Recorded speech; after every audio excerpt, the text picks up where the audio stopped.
Esto es historias que hicieron la historia. Hoy, la historia de alguien que quizás podría haber sido nuestro hermano, nuestro padre, nuestro abuelo, nuestro tío. La historia de un inmigrante más. Pero no es un inmigrante más.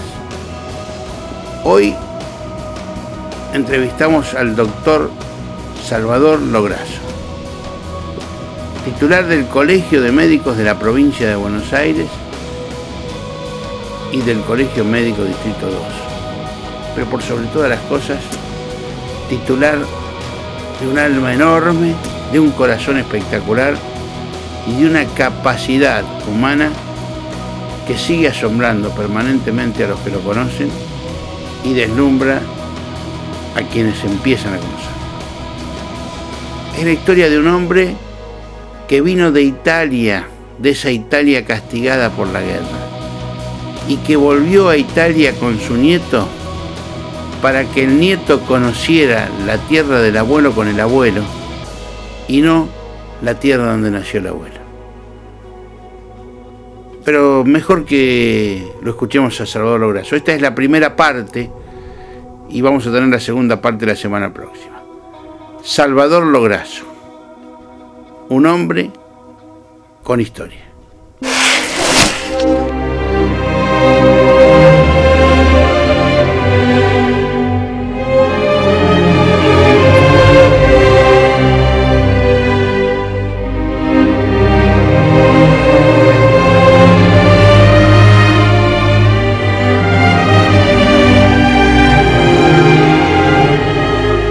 Bueno, yo vengo de un pueblito demasiado lejos de esta ciudad. Yo nací en Leonforte, que es la provincia de Enna, que es el centro de Sicilia. Muchos argentinos y mucha gente conoce Sicilia, habla maravilla, pero conoce nada más que la parte de costa. Realmente no conoce el centro, que es la parte más importante, la parte más vital, donde realmente se nota el esfuerzo que hacíamos todos y cada uno de nosotros para sobrevivir en una tierra tan pobre, con muy pocos recursos y con muchas luchas. Yo llegué a la República Argentina en el año 1950, después de haber pasado años de sufrimiento en nuestro pueblo. Pasamos una pobreza pero con nobleza, con altura, con hidalguía. Lamentablemente tuvimos que soportar el desembarco de la Segunda Guerra Mundial. El hambre era como el sol, un común denominador. Mucha hambre, mucha sed, mucho miedo, muchos muertos. En mi familia fallecieron muchos. Mi padre lamentablemente no estaba con nosotros porque estaba en el norte de África. Lo mandaron a Abisinia a hacer una guerra impensada. ¿Qué hacíamos en el continente africano? Solamente la locura de Mussolini podía justificarlo. En el pueblo quedaron nada más que las mujeres, los viejos y los chicos. Mi madre con un embarazo de 7 meses a cuesta. No es fácil describir las penurias y el sufrimiento de una mujer embarazada con un chico corriendo de un lado para otro, esquivando las bombas y esquivando todo lo que significa una guerra.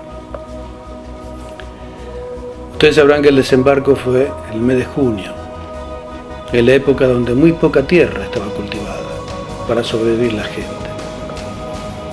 Sin embargo, una ola asesina de los ocupantes, porque no había nadie, destrozaron todo. No quedó nada, y por ende no quedó nada para sobrevivir. Minaron los pueblos. Mucha gente murió después de la guerra porque cuando transitaba por los campos y no estaban marcadas las bombas, explotaban con el trágico consecuencia de la muerte de la gente. Sin embargo, a pesar de todo eso, había algo que sostenía a nuestra gente, a todos nosotros, que era su fe.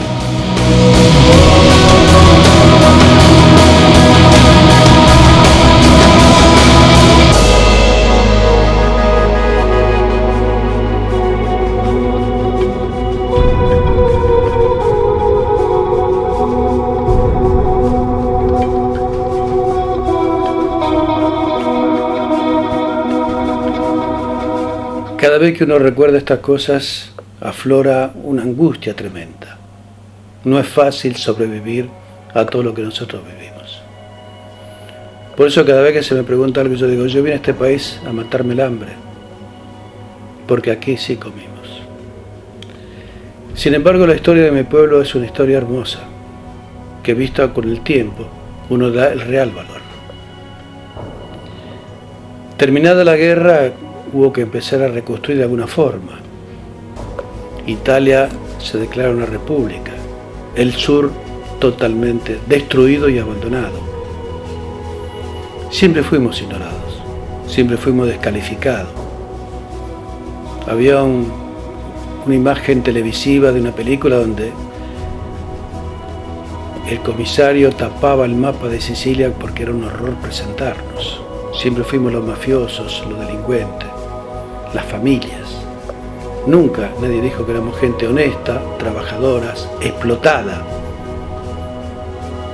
No éramos dueños la inmensa mayoría de las tierras que cultivábamos. El caballero es el dueño de todo. Era el dueño de voluntades. Era el dueño del pueblo.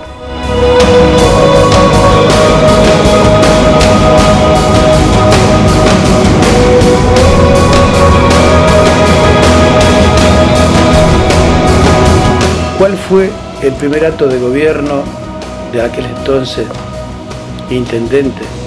La reforma agraria. Y allá fuimos con mis padres a repartirnos 4 cerros, donde había 4 o 5 plantas de olivos, algunos castaños, tierra infértil. Por supuesto que 2 o 3 días cayó la gente, el equivalente a la gendarmería, y fuimos todos presos. Mi padre, que era uno de los fundadores del Partido de los Trabajadores, estuvo preso. Yo también estuve preso, pero como era menor, nos sacaron a patada. Y los mayores quedaron retenidos. ¿Quién fue el encargado de poder lograr la libertad de los mismos? La Iglesia. Quienes estudiábamos en la primaria, la materia obligatoria para pasar de grado de religión y para aprobar religión, los padres de los alumnos indefectiblemente estaban obligados a concurrir el domingo a la mañana a presenciar la iglesia y a soportar el cura que desde el púlpito los mingueneaba permanentemente. Pero era tanto el amor que tenían esos padres por sus hijos para que pudieran tener una educación que ellos lo habían tenido, que soportaban cualquier tipo de humillación. Era la película Don Camilo. Mi pueblo era Don Camilo. Por un lado había rechazo, por otro había amistad, había convivencia, había confidencias, pero había una identidad. Se pertenecía a una identidad y con orgullos se pertenecía a ella.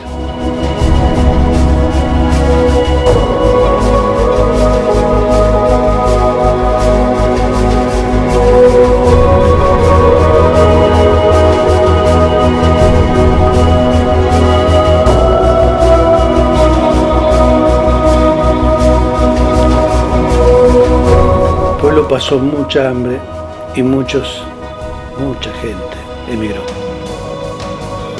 La inmensa mayoría emigramos a la Argentina, porque había un convenio entre el gobierno argentino y el gobierno italiano para permitir la emigración. Pero la condición sine qua non era que tuvieras un familiar en la República Argentina para que te llamara y se hiciera cargo de vos. Por eso en el año 48 mi padre emigró a la República Argentina, porque tenía un hermano, pero que por rara coincidencia se llamaba Salvador igual que yo. Vivía en la calle Laguna 464 de la ciudad de Buenos Aires.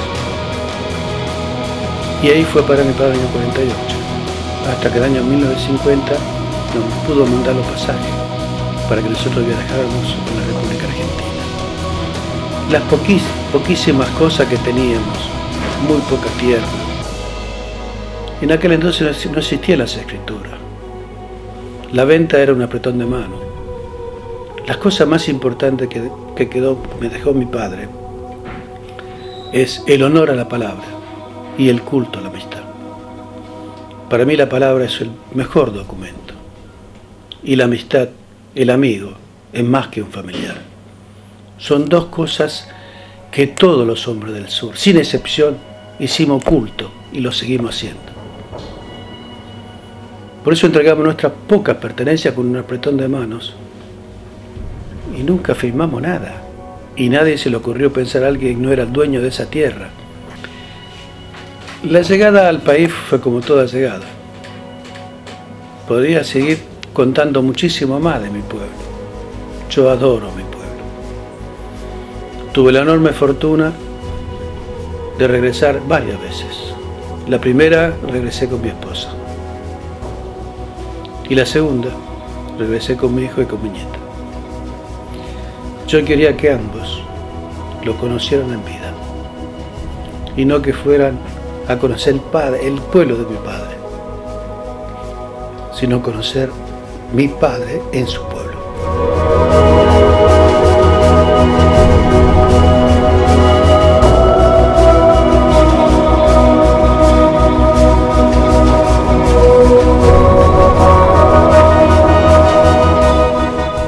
Bueno, cuando llegamos en 1950, un 29 de mayo, frío, húmedo, llovizno, nosotros viajamos y embarcamos en Génovas en el Conte Grande, un barco inmenso. Por supuesto que viajamos en tercera clase, porque existía la primera para los ricos, la segunda para la gente más pudiente, y todos los pobres viajamos en camarote, donde había 20 o 30 cuchetas, en lo que es la panza. Yo ni conocía el mar, y menos barco. Pero bueno, ese fue nuestro destino. Mi madre tuvo 5 hijos. Yo soy el único sobreviviente. El último, que fue producto de lo que yo comenté al principio, de que mi madre estaba embarazada durante la guerra, nació y a los 3-4 meses mi padre y mi madre se fueron a Catania, porque en el pueblo no existían los hospitales. Porque mi hermanito, que yo conocía en vida, el único, se enfermó. Desgraciadamente, partieron 3 y regresaron 2. Es decir, fue la despedida en vida de alguien que nunca más pude ver.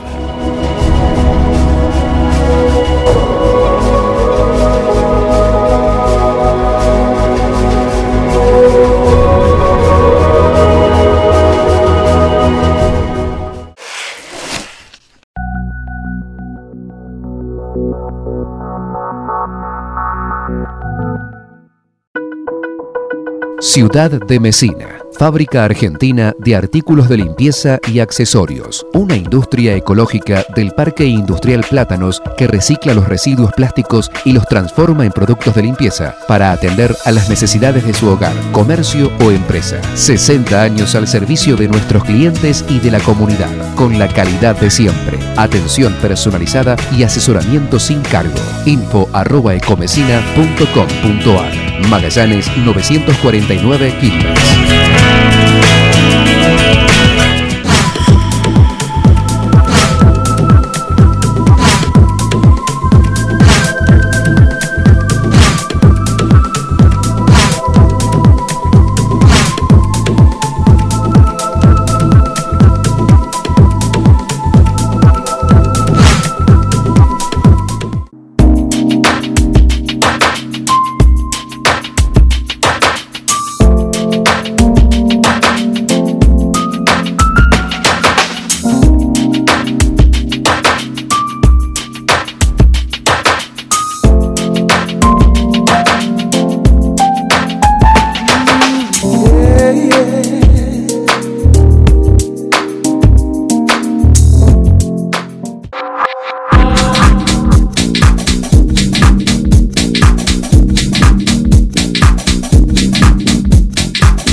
analfabeta. Aprendió a leer y escribir conmigo. Hacía los deberes conmigo y aprendió a escribir y aprendió a firmar. Durante nuestra vivencia en el pueblo y durante la época donde realmente no se comía todos los días y cuando se comía muy poco, había algunos amigos míos, uno en particular llamado Alfio, que era el hijo del administrador, del dueño del Cabalí de Capra, se llamaba, que era el dueño de casi todas las tierras. Y lindero a pueblo había para nosotros una extensión de esa naturaleza, era grandísima para ustedes, una quinta. Había una quinta de casi 60 hectáreas donde eran todos frutales y la inmensa mayoría era vino, es el cultivo de la uva.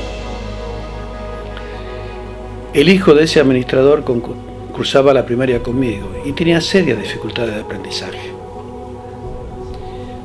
Tenía trastornos y le costaba muchísimos. Yo nunca tuve dificultad para la escuela, al contrario, siempre fui un alumno avesado.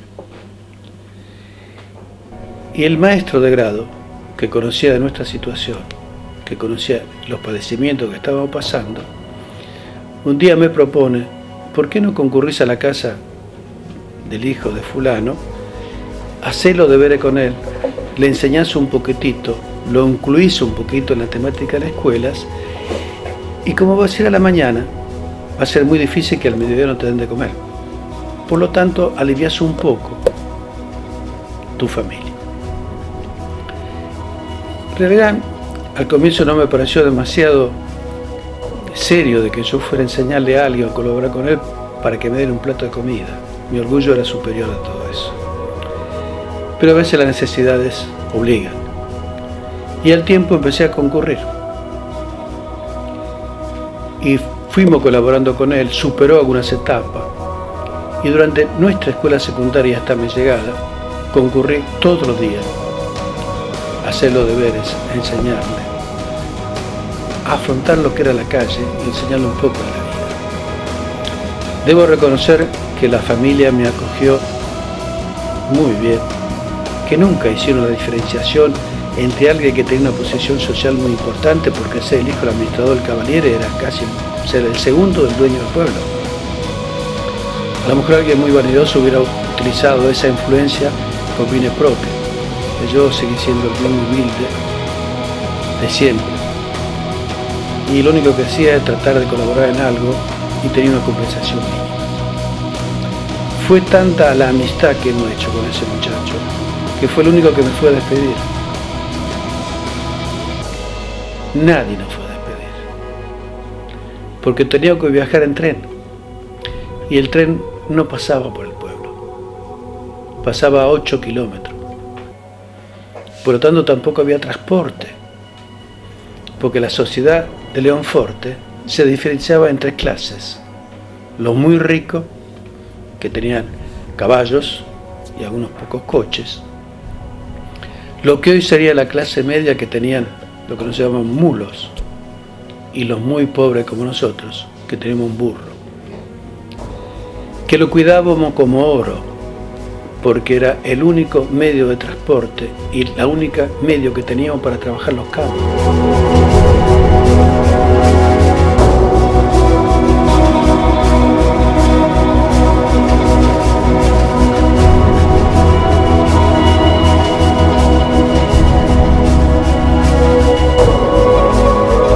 La muerte de un burro por una familia del sur era un drama. Por lo tanto, al no haber medios de transporte, fueron muy pocos lo que, aunque hubieran querido, podían ir a despedirnos. No aconteció lo mismo con este muchacho, que sí tenía transporte y que vino. Todavía recuerdo la mano extendida en el saludo cuando arrancó el tren. Ustedes ven por las imágenes la gente despidiendo a la gente de los barcos, con llanto y con pañuelos. Mi madre y yo ni siquiera tuvimos eso. Éramos solos, en un mundo desconocido, en un puerto grandísimo como era el puerto de Génova, 2 personas que partían rumbo al más allá, sin saber qué es lo que iba a pasar. Podría seguir hablando de mi pueblo muchísimo. Soy un apasionado. Yo fui lo que siempre soñé con la separación. Siempre me califiqué separatista. Yo conocí a Giuliano. Yo viví la historia de la mafia. La mafia no es lo que nos pintaron. La mafia surgió como un estado de necesidad. Y después, esa bonomia de la gente, ese querer colaborar con la gente sufrida, con los más pobres, con los más explotados, con todos, fue utilizado por terceros para hacer los grandes negociados, para descalificarnos permanentemente y para utilizarnos como carne de cañón. El comienzo de la mafia fue lírica, era sacarle un poco a los ricos para beneficiar a los pobres. El comienzo de Giuliano como bandido fue el simple hecho de tratar de pasar 2 o 3 sacos de trigo y lo tildaron como contrabandista y como ladrón y como todo lo que ustedes quieren conocer como descalificador. Sin embargo, la figura de Giuliano fue todo un hecho histórico, por todo conocido, escrito, algunos bien, otros mal, pero marcó una realidad. La explotación de los sicilianos a través de los dueños de las tierras fue tremenda. No teníamos propiedad de nada, no éramos dueños de nada. Nosotros teníamos un pequeño campito dentro de lo que era, lo que yo le comentaba al administrador de ese campo, que eran vino, que si hacíamos vino. Uno trabajaba y no tenía derecho al fruto. Cuando llegaba la época de la uva, no se permitía ni siquiera que uno se llevara a su casa un solo ramo. Se hacía la cosecha, el 70% del producto era para el dueño, el 15% para el administrador y el 15% se repartía entre la gente que trabajaba. 70, 15 y 15. Califican ustedes cuál sería el término más adecuado, si eso no era una esclavitud total. Los alquileres de las casas, de los campos, se pagaban en especie. No existía la moneda. No había forma. Aquí hablamos del trueque cuando hubo una crisis tan importante. Allá existía el trueque. Alguien te daba trigo, vos le dabas habas, fruta, y se cambiaba y se vivía con eso. El alquiler se pagaba con el producto de lo que se cosechaba. Por supuesto que cuando llegaba la época de cosecha, una vez determinado qué es lo que se llevaba el dueño del campo y que lo que te llevaba vos, había una contribución indirecta, pero era obligatoria casi, con la iglesia del pueblo, sobre lo que vos trabajabas y producías. No te obligaban, pero tenía que darlo, porque si no, la iglesia tomaba algún tipo de revancha.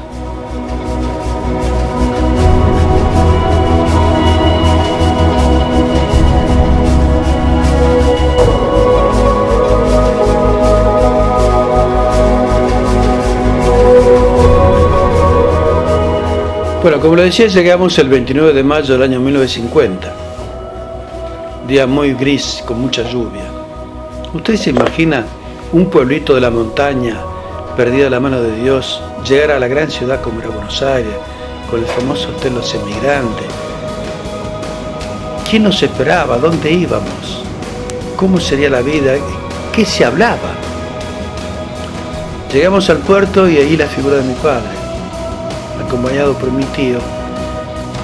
Y había 2 chicos y un señor mayor. Se llamaban Salvio y vivía en casa por medio con la pieza que en un conventillo de entrevía alquilaba mi padre. Palacio 631 de Avellaneda. La familia Salvio era una familia muy acreditada en Avellaneda. Esos 2 chicos, uno de ellos llegó a ser un gran jugador de fútbol. Jugó en la primera de Independiente, en un equipo de Centroamérica y en Argentina Junior. Jugaba de 4 y de 5. Se llamó Raúl Salvio. Eran barraqueros. En aquel entonces Avellaneda estaba llena de barracas y de cuero.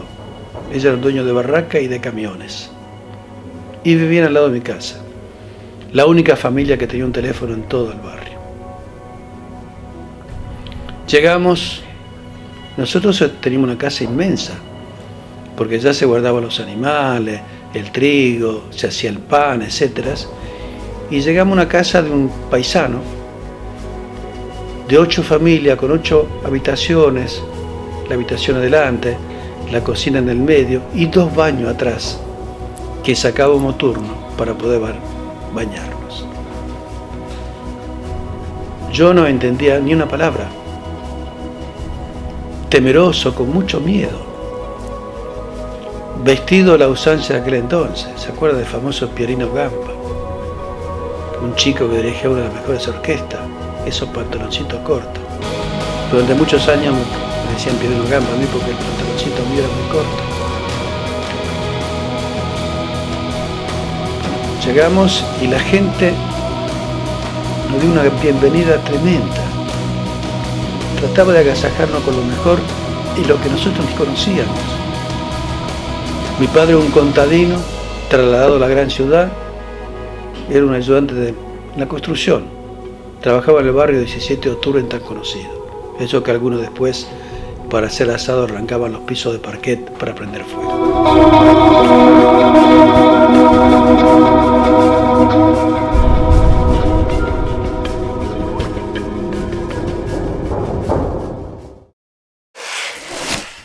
Si esta parte le gustó, seguramente la segunda parte lo va a emocionar. Y mucho. Lo esperamos la semana próxima y le queremos agradecer a Sergio, su hijo, por la colaboración que nos está prestando y también a todos los que de una forma u otra nos están acercando y nos van a seguir acercando material para ilustrar estos programas de historias que hicieron la historia. Hasta la semana que viene.